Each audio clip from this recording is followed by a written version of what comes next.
మనం ఎందుకు ఇదే తల్లిదండ్రులకు పుడతాం? ఇదే అన్న, అక్క, తమ్ముడు, చెల్లి ఎందుకు? ఎందుకు కొందరు ధనవంతులుగా, మరికొందరు పేదవారిగా వేరువేరు ప్రాంతాల్లో పుడతారు? ఇది యాదృచ్ఛికమా లేదా పూర్వజన్మ బంధమా? మహాభారతం చెబుతుంది, బంధాలు యాదృచ్ఛికం కాదు. అష్టావశువులు ఒక తప్పు వల్ల మానవ జన్మ ఎత్తాల్సి వచ్చింది. అందుకే వారు గంగాదేవి గర్భంలో పుట్టారు, శాంతనుడికి కుమారులయ్యారు. ఆ 8వ వసువే భీష్ముడు.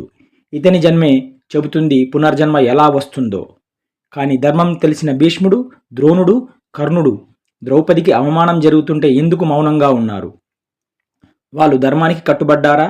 కాదు, బంధనాలకు కట్టుబడ్డారు. భీష్ముడు రాజభక్తికి, ద్రోణుడు గురుధర్మానికి, కర్ణుడు కృతజ్ఞతకు, పాండవులు ప్రతిజ్ఞకు కట్టుబడ్డారు.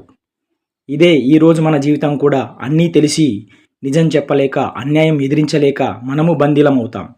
పార్టీ సిద్ధాంతాలకు, సాంప్రదాయాలకు, కట్టుబాట్లకు, కుటుంబానికి బందీలుగా, బానిసలుగా మారుతున్నాం. అయితే అసలు ధర్మం ఏంటి?